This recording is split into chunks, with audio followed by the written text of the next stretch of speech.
subscribe my channel.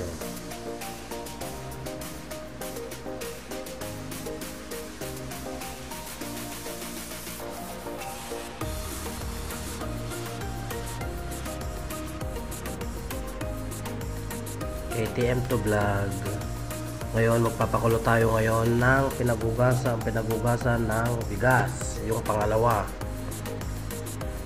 Papakuluan lang natin. Ito yung rekado. Kasi yan yung lulutuin natin. Ayan, kumukulo na siya. Tanggalin lang natin yung nasa ibabaw para hindi umapaw yung pinagugasan natin ng bigas. Lagay na natin yung luya, tapos yung sibuyas at kamatis.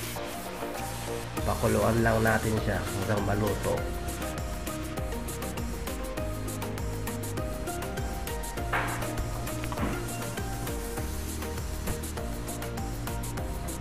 Tapos pag kumulo na siya at luto na yung mga rekado, ilalagay na natin yung lulutuin natin yung sinigang na bangus na may sugpo. Eto, konting sugpo, tapos isang pirasong bangus. Ayan, lagay na natin. Iwalay ko muna saglit yung sugpo dahil ilalagay ko sa ibabaw. Unahin natin yung ulo at yung katawan.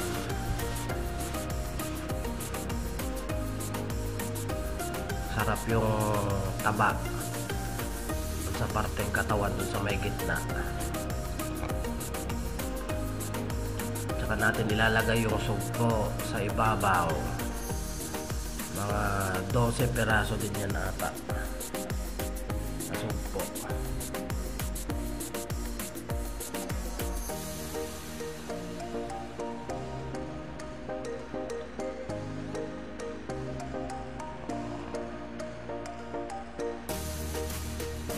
Tapos lagyan natin ng paminta. Tansyahan lang. Ako si Boy tansya. Tapos yung nilagay kong bitchin, baka sabihin nyo isang buo yan. Hindi, yung tira lang yan, konti lang, pampalasa. Saka sa paglalagay din ng asin, tansyahan din. Baka sabihin nyo madami yung nilagay ko kasi 3 beses akong kumuha sa asin. Pakonti-konti lang yan. Bahala na kayo magtansya dun sa panlasa ninyo. Tapos pag kumulo na at luto na yung bangus at sugpo, ilagay na natin yung sinigang sa sampalok. Ayan o, kumukulo-kulo pa siya o. Konting halo. Tapos ilagay na natin yung pechay. Nakalimutan kong lagyan ng labanos.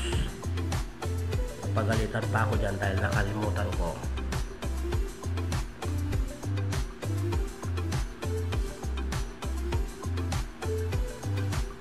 Ayan din. Mukhang maliit ata yung pinaglutuan kong kaserola. Pero pag naluto yan, sakto lang. Ayos din. Ayan. Pagpagkal, daras dumakal.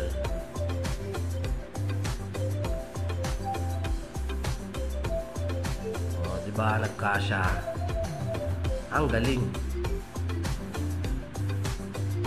Takpan natin. O, ayan, luto na yung ating sinigang na bangus na may sugpo. Kain tayo. Ayan o, may coke. Tapos 2 inihaw na tilapia. Tapos meron din tayo inihaw na sili at mga okra. Ayan, hindi ko nakalimutan ko. Ayan o, pakita natin yung sugpo. Tapos yung bangus. Yun. Kain tayo.